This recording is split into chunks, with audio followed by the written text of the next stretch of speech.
bismillah yakfini adar ya Allah sabi baqa bi fiqa ya Allah.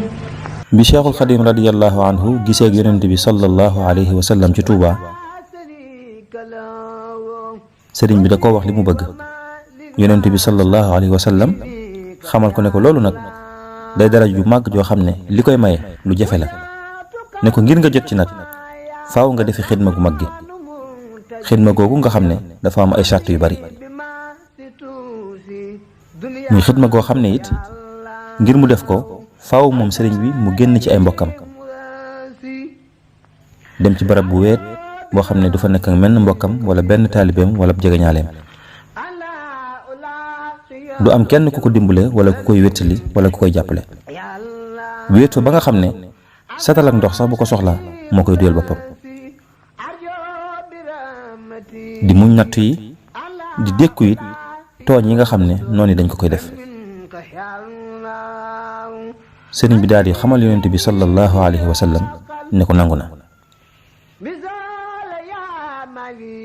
ginnaaw loolu nag sëriñ bi dafa sax di ñaan boroomam mu defal ko ndimbal ak tawféex ba xidma googu mu mën koo def ci anam ki mu ware.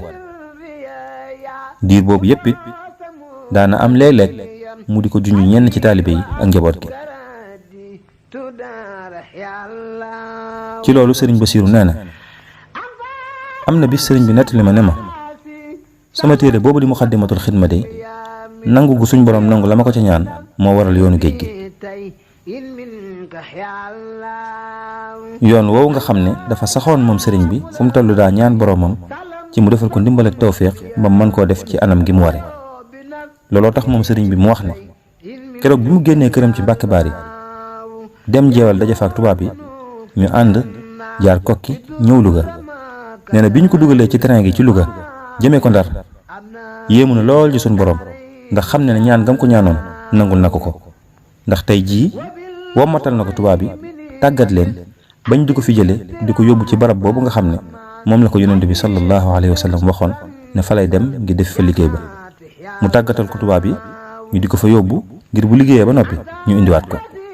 sëriñ bi daal di bind ne yéem naa lool suñ borom moom mi nga xam ne moo defaloon yi daw ci kaw suuf di daw ci jéeri yi ñëpp di ko yéem mu defaraat yi daw ci ndox mi ñëpp di ko yéem naa ko lool moom suñ borom maa ngi tudd màggam gi moom mi nga xam ne saxaar gii moo ma ko tàggatal ba ma mën cee jaar ngir dem liggéeyal yonent bi sallallahu alayhi wa sallam. muy liggéey bu mag boobu nga xam ne moom sëriñ bi moom lay wax naan mi ngi ko façon ci atum 1301 ci gàddaay gi waaye nag mi ngi ko fësal ci atum 1313 maanaam atum 1895. muy liggéey bu rëy boobu mu demoon liggéeyal yonent bi sallallahu alayhi wa sallam te bi mu ñibbisee mu wax ne liggéey boobu li mu am lépp ci la ko amee. liggéey boobu nga xam ne it diir bi mu koy def daj na lu ne ci ay naqar ak tiis ak i mettit ba tax sax moom sëriñ bi mu mujj wax naan maa ngi leen di xamal ne daj naa ay coono yu metti laataa may am ngërëm lu sax lii nga xam ne am naa ko. xew-xew yooyu xew digganteem ak noonam yi ko yóbbu woon nag ci waxtaan yi di ñëw daañu ci indi yenn insha allah. asal musawiru qal lil nabi busaran wasaw